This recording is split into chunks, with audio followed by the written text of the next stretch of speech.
Hey there, Susan here, and I'm so excited that you've tuned into the show today. This show is really and truly my life's work, and the vision is to empower and inspire a million entrepreneurs every single week to going for their dreams, taking action on their goals, and not playing small. And if you're listening to this right now, maybe you need to hear my words today. And you are playing small and you are sitting there going, I need to start a business. I'm thinking of starting the business. I know so many people like that. Then just get started. And starting doesn't necessarily mean that you're out there selling your product and service right away. It can mean doing the research, creating your plan of action, surrounding yourself with the right people, getting that foundation in place.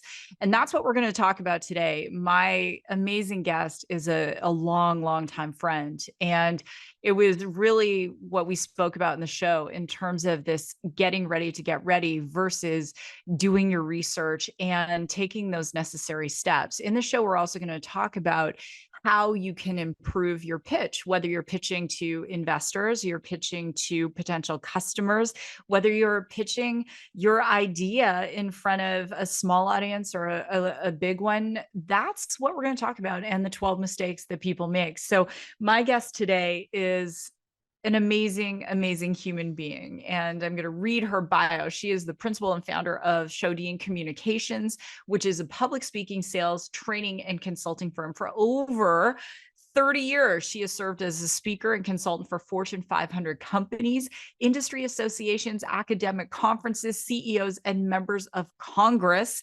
She was inducted into the National Speakers Association Council of Peers Award for Excellence, Speakers Hall of Fame, a lifetime award for speaking excellence and professionalism. She's a New York Times best-selling author, an award-winning and highly paid speaker, a popular LinkedIn trainer, and a frequent guest on radio and television talk shows. She's appeared on the Today Show, Bloomberg, CNN, CNBC, and many industry podcasts. And we had the privilege to sit down in this episode and really do a deep dive into how we can all improve as entrepreneurs in terms of getting more sales, getting more investors, and just really putting ourselves out there and being presentation ready. So my guest today is the amazing, amazing Terri Sjodin. And don't forget, at the end of the show, I am going to be doing this week's Startup Journal, and I have a lot of things to share. So stay tuned and let's get started with this episode of Raw and Real Entrepreneurship. This is Raw and Real Entrepreneurship, the show that brings the no-nonsense truth of what is required to start, grow, and scale your business. I am your host, Susan Sly. Well, hey, what is up, Raw and Real Entrepreneurs, wherever you are in the world? I hope you are having an amazing day. And once again, when my friends are on the show, I'm like, stop, we have to stop talking because we are having this great conversation. I'm like, but we need to share it with the world. And Terri and I were having an incredible dialogue around her work, what she's doing, the research, what's happening with her in terms of LinkedIn learning. I'm like, girl, we have to stop because we need to be talking about this in the show. But before we jump into all of that, first and foremost, Terri, welcome to the show. It's so exciting to have you here and to share our dialogue with the world. We should be drinking wine though. Yes. Thank you, Susan, for having me. It's an honor to be back with you. And I am just so incredibly impressed with what you've been manifesting and putting together. So, yay us. Well, yay us. Yeah, it's like it's reaching this age and stage in our lives. It's like, Scarlett O'Hara, frankly, I just don't give a damn. And, just going for it with a passion. And likewise, like when you wrote Scrappy, and I loved that because it was like, it's really this, I felt it was almost like a manifesto. And for some people, permission based to, hey, like, let's get scrappy. Let's get out there. Let's really go and take a stand and take action in terms of what it is we want. And here you are with, your latest opus, which we'll talk about in a minute. And before we do, I want everyone to know. So Terri is, as I said in the intro, a very in-demand, highly paid keynote speaker. She is an incredible author. She is, this person who is out there making change. And what a lot of people don't realize is to be a paid speaker and to be an author, you are a business owner as an entrepreneur. So Terri, I want to jump in right there. Like, what is it people don't know about the entrepreneurial side of the speaking business that, you want to share? Take us in. Oh my gosh. Well, so I've been a full-time professional speaker now for almost 30 years. And you know, I'm a speech geek. I'm sure we'll talk about this later, but I competed in speech and debate in high school and in college. So there's a through line on the significance of public speaking and persuasive presentation skills in my life. But in 1990, I was promoting other speakers, legends, Brian Tracy, Barb Schwartz, and others. And I always knew, I would say to myself, gosh, someday I would love to be a speaker. But I think the best way to do that is to cut your teeth by promoting somebody else and really learning the business side. Everyone wants the gig. Nobody understands that there is a huge monster machine that goes behind that to get you those presentation opportunities, to get those platform opportunities, and what you have to do to not only build that platform, but sustain it over time, because you really have to change and morph yourself, much like Madonna reinvents herself or the Rolling Stones puts out multiple albums. You really have that same burden as a speaker if you want to have a long-term career. So my emphasis was always, yes, I knew that was something I wanted to do, but I wanted to build the foundation of the business so that I could have a long-term career. And I love that you said that, because it's this metamorphosis, and so many people they're a little nervous about it. I just had Jeffrey Hazlett on the show, and I know you know Jeffrey, Sure. and we were talking about this constant reinvention. I mean, here's this guy, CMO of Kodak, then he leaves, and then he's like in the mainstream media and, author and all of these things. And it just is this constant evolution. What do you want to say, since this is Raw and Real Entrepreneurship? There are a lot of people listening who are looking for the courage to actually start their business, and they're terrified, Terri, of what people are going to think. Well, they wouldn't be terrified if you do your homework first. So it makes perfect sense if you say, for example, I want to build this business, and you've worked in the industry. I mean, Susan, you are such a brilliant example. You wanted to expand and explore the significance of AI. So you didn't just wake up and say, I'm going to open an AI business. You went back to school. You went to MIT. You cultivated an education and a background and credibility, and you partnered with people so that when you make that launch, people really say something more like, well, that makes perfect sense. And so I think not that you're going to ever alleviate the fear, because of course you're flying solo, but when you've built a strong platform of knowledge and you've cultivated a database of contacts, and then you do the work, it's easier to rest on your confidence of your capabilities because you've done that work. That's huge. Like doing the research and not just saying, yes, this is something I want to do. So I'm going to sit on my lily pad and I'm going to manifest. I'm just going to sit like this and I'm just going to manifest it. There's the research and the work and being very deliberate and intentional, which is always what you are. So with Presentation Ready, I kind of felt like, knowing you all these years, this is like a book you gave birth to, because it was kind of like, despite everything else that you were working on, it was kind of like floating over here in the background. So what was it that finally, like, it's like anything that when we're creatives, right? What was that moment that you were like, that's it, I have to write this? Yeah. So Presentation Ready is really the book in my heart that I've always wanted to do. So I'm very excited about it. I think it's the best thing I've ever personally done. And so the goal of this book was to help people to build and deliver more polished and persuasive presentations, whether they sell a product, a service, or a cause. So it's very intentional about helping people who have a message that needs to drive conversion. So for the entrepreneurs, the solopreneurs, the people that are on this call, if you want to build your business, one of the first places you can start to make a significant difference is in your messaging and the way that you speak to a specific topic. So did you craft a persuasive message? Did you deliver it in a way that was creative and savvy? And then did you speak in your own authentic voice so that the listener can hear not only your passion for the work, but they can connect with you as a result of that? So case, creativity, and delivery. So with that in mind, and I'll take you back in time since we're linking decades of relationship, but back in the day, I wrote a book called Sales Speak, which addressed the 9 biggest sales presentation mistakes that people make. So fast forward 20 years, it made sense to revisit that content and say, are these still the 9 mistakes? And if so, why? And if not, why not? Did anything fall off? Did anything need to be added to the list? And so to cut to the chase, I conducted a really deep dive research study in cooperation with two PhDs and graduate students and students from my alma mater, San Diego State University, to ask this question. Does making a sales presentation mistake matter?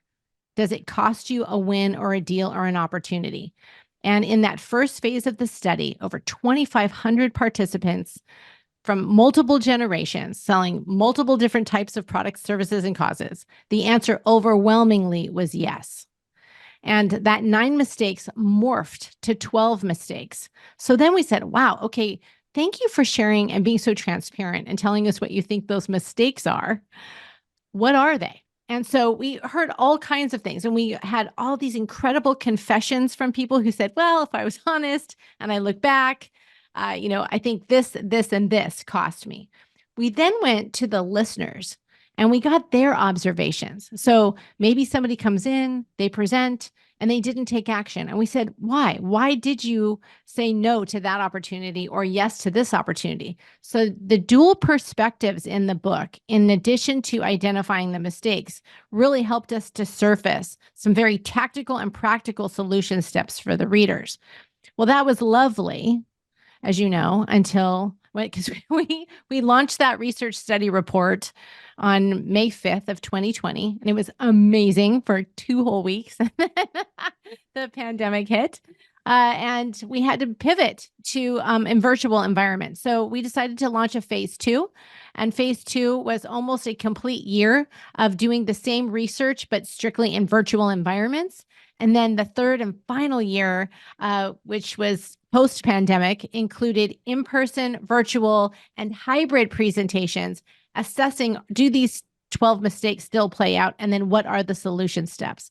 So all of that led to the proposal that we submitted to LinkedIn. That's how the LinkedIn course came together. That LinkedIn course, that script then led me to my new literary agent. My new literary agent helped me to get the deal with McGraw-Hill. We fired that out ever so quickly. And, now I just did an interview with Forbes the day before yesterday. Fast Company's done 2 excerpts. Like, things are growing. We're heading to New York next week. It's amazing. And I'm grateful and honored. And again, super excited to share this material with people because I think it will make a difference in their lives, whether they're a small business owner or on a larger scale corporation or association. Well, there's no question, Terri. And I'm like, I want to pause here for a moment, because when people are listening or they're watching on YouTube or wherever you're ingesting the content, the research study was 5,000 people, 5 years. Terri's been a speaker for 30 years. The book, when Terri sent me the book, which I have right here, I'm like, dang, girl, you got McGraw-Hill, LinkedIn. This isn't like Terri threw up some slides on LinkedIn. She went into the LinkedIn studios. She was sending us photos. Like, I was so freaking proud of my friend and sister from another mister. But I want everyone to understand, this is years and years and years of work. And one of the entrepreneurial traps is to look at someone's success and compare it to, your few months in entrepreneurship or even a few years. This is 30 years. And to get to this point where it's like Forbes and Fast Company and, all of the things that Terri is doing. So Terri, I want to, which of the mistakes, just on a personal level, is the most painful one for you to observe, and why? I love it. So I can confess, I have personally made each one of the 12 mistakes at one point or another in my life. Who hasn't? Right. And you can feel it, right? You're like, oh, and once you know what they are, you'll know when you make it and you're like, oh, shoot. Sometimes your body just takes over and it happens. So can I point to just a couple of nuggets from the data research? So in the research, there were 3 mistakes that always rose to the top. So we call them the big 3. And I think that we're all guilty of committing these. So the number 3 biggest mistake that most people self-confess is that they conclude at the end of a meeting or presentation, but they don't close. They don't have an ask. Mm-hmm. The number 2 biggest mistake that people confessed is that they're far too informative in nature versus persuasive. And the number 1 mistake that people confessed is that they wing it. And, and so as we dig deeper, the simple answer on the winging it issue is, well, I didn't have time. Like, why do people wing it? I didn't have time. I was just really busy. Or you know what, the overconfident answer. I've been doing this for so long, I can do it in my sleep. And so in the range of those 2 things are the solution steps, because you have to take the time to really structure your message for every meeting, even if you only use an extemporaneous format and you kind of outline it, and so that you know that you're going to hit those talking points before you walk out the door. Because how many of us have walked out of a meeting and thought, oh my gosh, I forgot to cover something, because we didn't wing it. So for me, it just depends. And I think that if I'm winging it, it's because I fall under that busy category. I'll think, oh my gosh, I've been doing this for so long, I could do it in my sleep. But it's how these things tie together. The way you customize for that client, the stories or anecdotes you're going to use for that particular situation, and then reading the room. Sometimes people roll in hot, and you got to kind of take a beat and breathe, and then kind of feel the space, and then figure out what the cadence is going to be for that meeting. This is about the art of presenting. And then how do you really stand out so that they say, oh my gosh, Susan's different. Wow, you know what? The way I've heard this before, but the way Terri's saying it, it's really landing in my mind in a different way. And that's going to change the way that I want to partner with you and work with you. So you kind of get goosebumps. You'll feel it. We have those goosebump moments when you're really in alignment and connection.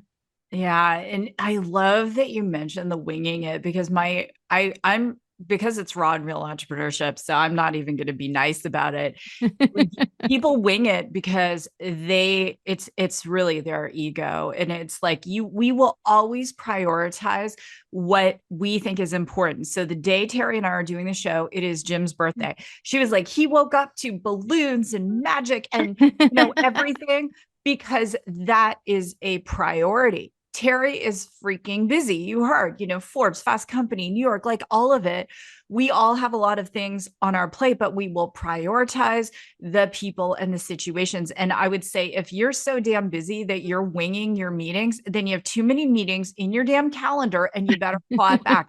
The other thing I would say is a little technique. So my director of communications, Abigail, she puts people's LinkedIn's in my calendar, because some days I don't like these days, Terri, but I'll have like 8 meetings, and I want to know, and I want to find, like Harvey McKay has taught us, McKay 66. I want to see like who we know in common. I want to take a minute and read what your last 5 posts have been on LinkedIn. Where can we get to that common ground?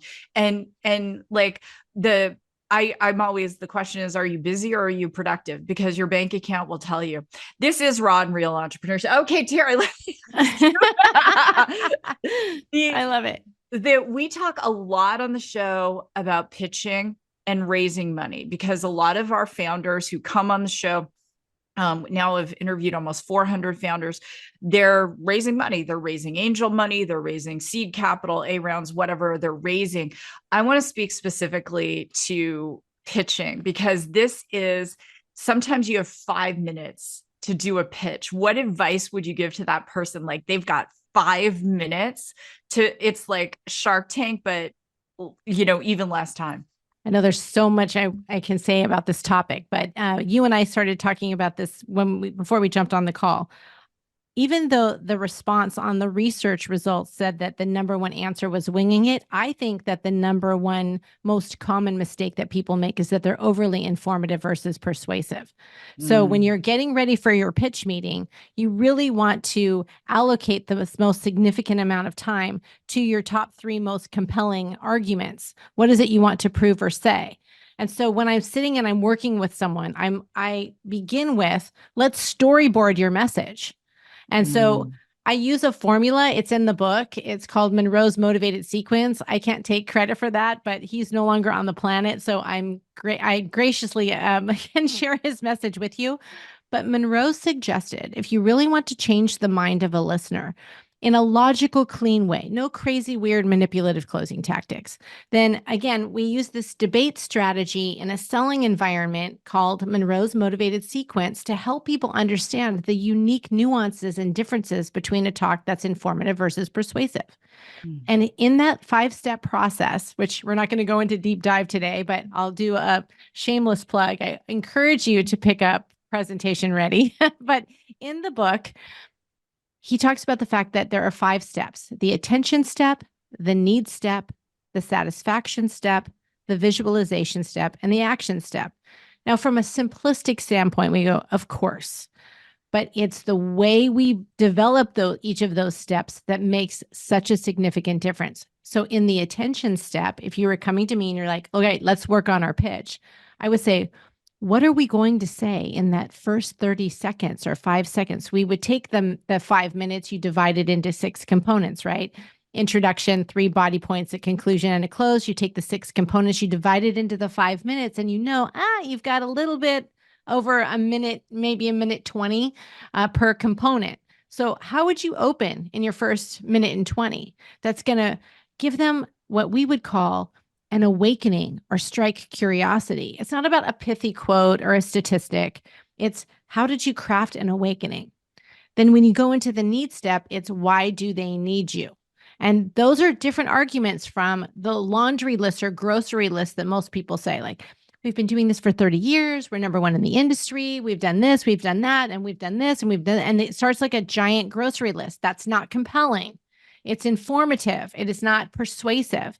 So your need step is about cultivating what that means for the listener. The satisfaction step is where you give your evidence. Then the visualization step literally gets the listener to think about the future. They should be able to visualize the future with themselves, taking action on what you've just suggested. And that future state feels better than where they are today.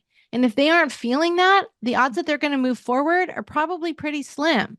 If it feels neutral or benign, no sense of urgency. If it feels like, oh, that sounds better. So that visualization step is often left out, but it's really one of the key components to drive a conversion of decision making. And then the action step is, what do you want them to do as a result of that message? Is it an introduction? Is it the next meeting? Is it a referral? Is it to sign the agreement? And there's so many answers, but that's the first step, is getting people, when they're crafting a message, to get out of the overly informative zone and into the persuasive zone. I love that, Terri. It's like so concrete. There are steps, and it's crafting that key message. And one of the things is that procrastination is a form of perfection, right? And that there's no perfect. I mean, how many VCs have I pitched in my career? And not everyone's going to resonate with that message. Right now, pitching the pause, my opening statement is, have you ever had a hot flash? I have to know my audience. And there are, and I said to there's someone who's very interested in investing, and she has a women-led fund funding women-led startups. And I said to her, I'm like, if I have to explain menopause, this is probably not the investment for someone. And we started laughing. And then she's like, I had a hot flash last night. I only wear black now. Like, Love oh that. my gosh. Perfect. Yeah. And it's like you say, like really, really know the audience and just be so clear. Now, Terri, with the book, and we want everyone to read the book, because this is not, you can't just, whether it's sales, whether it's your pitch, whatever it is, you cannot just show up and not be prepared.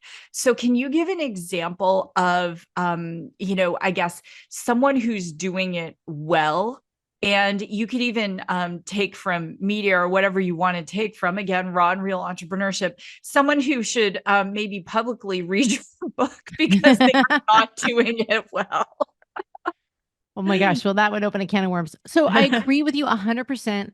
I really feel that everybody sells something. Again, whether it's a product, service, or cause, or when you're selling yourself in a job interview or for a promotion. One of the big media opportunities that we're getting right now is that May kicks off interview month and graduations for kids that are transitioning, from high school and from college into the job state. And unfortunately, in our research, we came across this nugget where somebody said, well, how do I get the job? And one of the interview questions was, well, why should we hire you? And this is staggering, but they said, well, because I really need the job. And I'm like, that's not why they're going to hire you.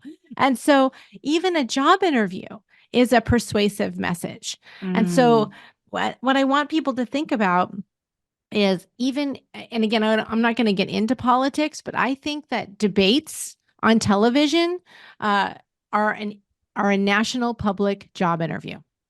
Mm-hmm. And when we're watching somebody speak or present, we are looking at them through the lens of three things. So Aristotle called it Aristotle's rhetorical triangle. We want to look at that individual's ethos or ethics. We want to look at their pathos, which is their heart. And we want to look at their logos, logic, ethos, logos, pathos. So your credibility as a speaker, and this is kind of in that second phase of the book, which is all about creativity. How do we drive connection? How do we really make the message work? So to answer your question, yes, initially, when you're crafting your message, you got to get into the mindset of being persuasive. The second piece is, are you connecting? And what your opening illustration, where you said, how many of you have experienced a hot flash? That immediately is going to drive connection. So when I see somebody who has a message that's really landing, I watch for when the audience leans in. I look to see what little funny quips when it lands with the timing. We all have our own personality and style. So you don't have to be like somebody else. The best you to be is you. So how do you make your personality and style stand out and really help to authenticate and add your sizzle? So you are a perfect example of this, because you're sassy, you're feisty, but you are rooted in hard work ethics, and you do your job and you do the research. And that is an interesting brand. Nobody can be Susan Sly. And that's what I try to tell people, like, you got to be you. And that is part of that creating connection. And those are the things that we look for. So long answer is, the X factor in creating a great presentation is when your best you comes into that moment to deliver the best case and presentation for your message. And that is so huge, right? And the X factor, it's like your best you. And I want to address, I'll be bold, I don't think debate should be optional if you're going to run a country. No, don't even get me. Yeah, I'll start. I don't care. Again, it's not real entrepreneurship. I'm just going to say it. Debate shouldn't be optional. And no. And there's in entrepreneurship too, is, as you're very aware, Terri, the figurehead of the company. So when I think of, say, NVIDIA and Jensen Huang, when Jensen does the opening keynote at NVIDIA GTC, he's charismatic, he's passionate, he makes sense, he's a visionary, that visionary CEO. And so many people, if you're not comfortable in front of people, you maybe shouldn't be the CEO, because now more than ever, people are demanding transparency of who is leading that company. Agreed. And so everybody needs to work on their presentation skills, because we're always presenting. We're always presenting. And so I can't emphasize enough, everyone needs the book. Like the audience knows, they know, like, I'm just going to be direct. You need the book because you're presenting something. I'm just going to also say, if you're not closing the number of sales you want, you need the book. If you're hiring people, you need the book, because not only are you presenting the vision of the company, but you need to see where they perhaps are falling short. And is that something that, is a gap that you're willing to work with? If you're raising money, you need the book. You just need the book. As an entrepreneur. Oh my gosh, I love you so much. That is amazing. Well, and to your point about the significance of this specific skill set. So initially, the misnomers about the words public speaking is that people think it means you're speaking to a large group, but the size of the audience isn't the issue. Most of the significant presentations typically take place one-on-one or small group, but does that mean that your delivery skills are any less significant? Heck no.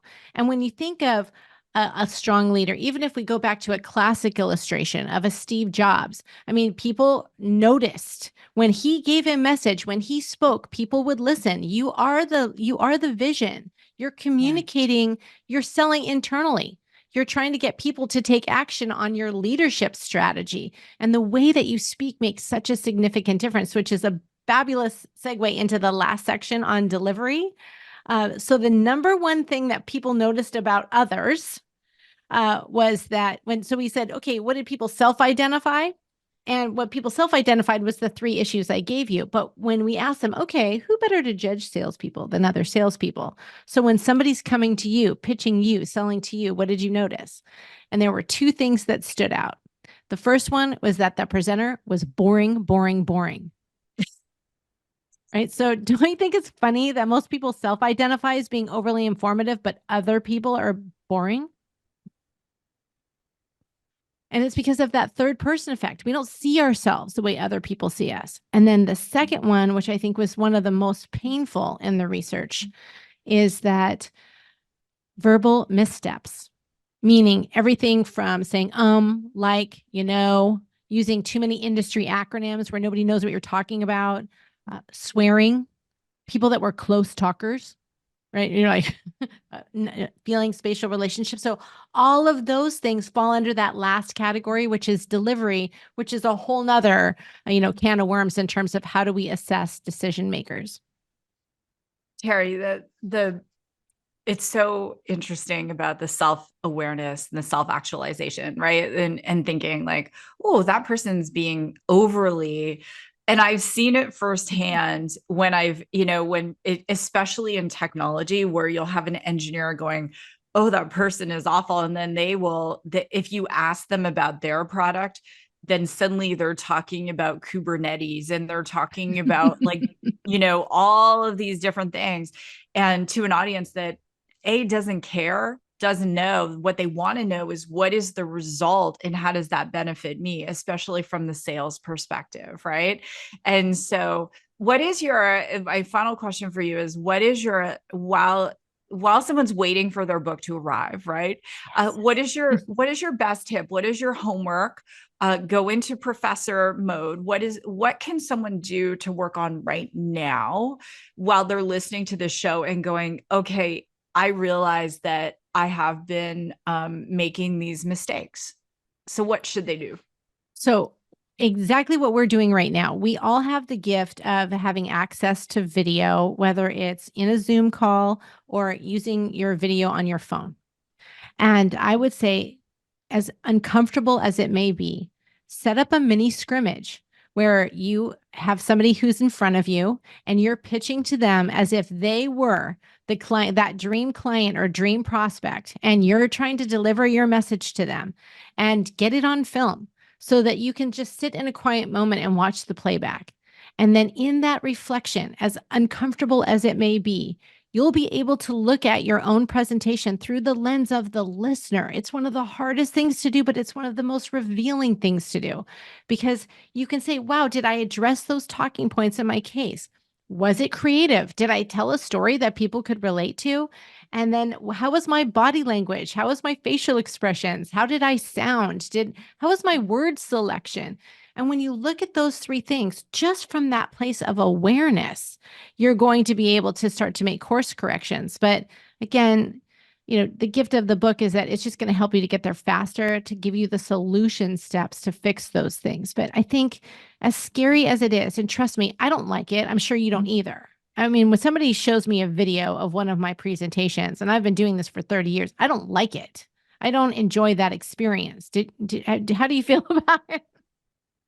Oh my gosh, no. I was doing a keynote for the Silicon Valley Education Foundation on the future of women in AI. And here's a raw and real example. So I wanted to, the colors for the organization are lime green and purple. And I knew the executive director, and it was for such a great cause, right? And I knew the executive director was very fond of the colors. So I ordered Terri this lime green dress. Oh. And I thought, this is going to be fantastic. I'm keynoting. It's a great dress to wear on a stage. And I didn't even try it on before I took it to the event. And it was just not a dress that was flattering on the stage. So instead of me like paying attention to what I was saying and the message and how it was landing, all I could look at when I looked at the playback video was, oh my gosh, Susan, what kind of fashion disaster did you choose?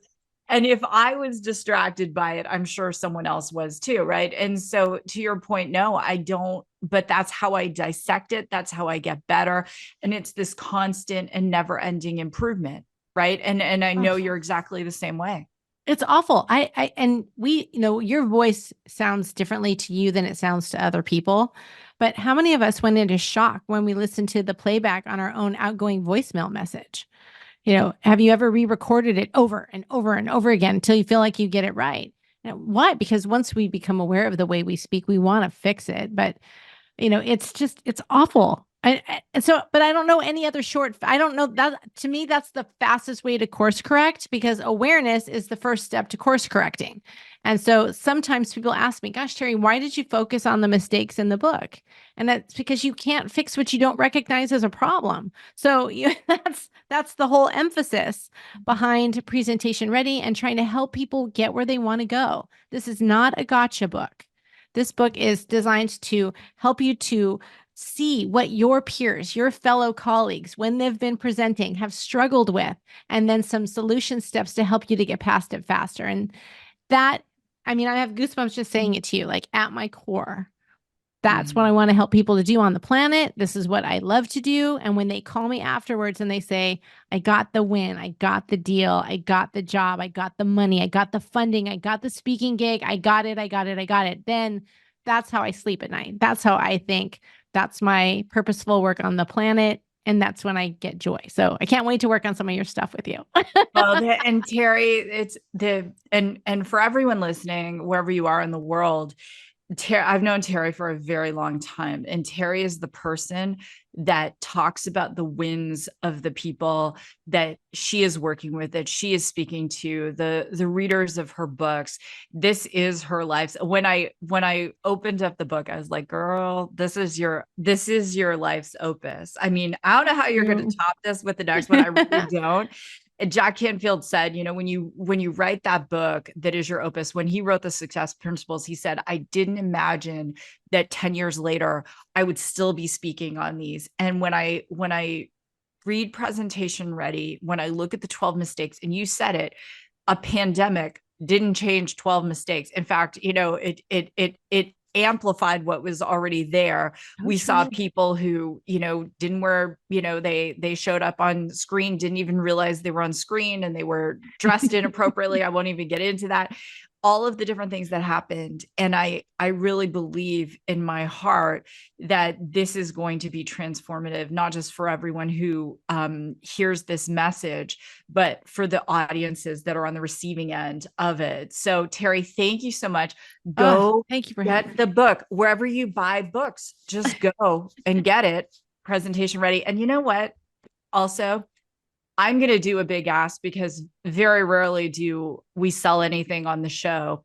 I'm going to say this, buy multiple copies. If you're running a sales team, if you have a startup, if you have people who are representing your brand, buy copies for them too. Make it a weekly book club. Just digest a mistake every week and work through it. So Terri, that's Oh my, my that's gosh. my Thank ask. you, my friend. Really, from just thank you. You're an amazing friend. I'm grateful for this opportunity. I hope that these insights will help everyone who's listening. I wish you all great happiness and continued success. And just remember this one thing, please use your voice for good. That's all I'm asking. Use your voice for good. Use your voice. Oh, amen to that, sister. Well, Terri, thank you so much for being here, and check out Terri's LinkedIn learning course. And I would just say, get the book, get the book, get the book. If the show has been helpful, Terri and I would like a 5-star review, and also share the show and the tips with the people in your team because they can benefit as well. So with that, Terri, thanks again for being on Raw and Real Entrepreneurship. And to everyone, God bless, go rock your day, and I will see you in the next episode. Well, hopefully you enjoyed my interview with Terri, and I would love to hear from you. So please definitely share the show. I would love a 5-star review. We have just migrated over to the C-Suite network. So definitely we'd love to get you out there sharing and being an ambassador of the show. Would absolutely love that.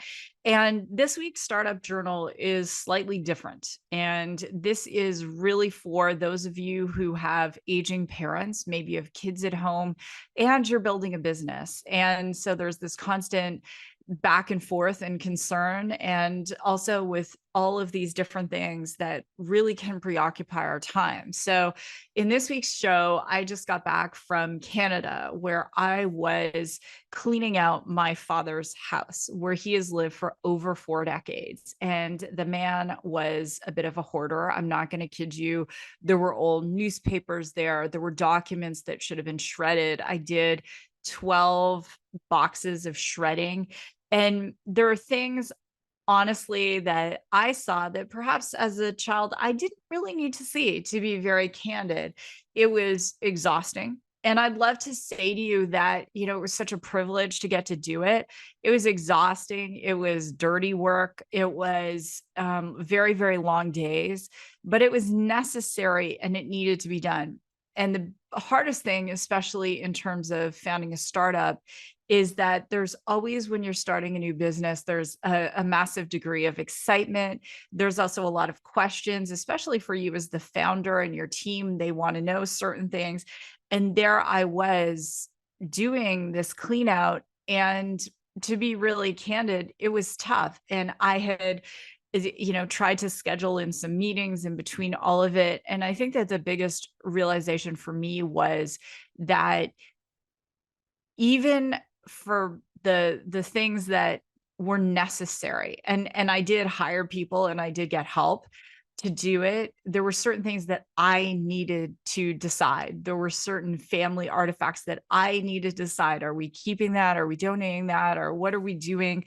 There were certain documents that only I should have been looking at as we went through the process. And I think at the end of the day, one of the pieces of revelation for me was that sometimes it is so important that we step back and just say, these are my wins, and this is as good as it's going to get today. And that's okay, because my best today is not necessarily indicative of my best on my best day.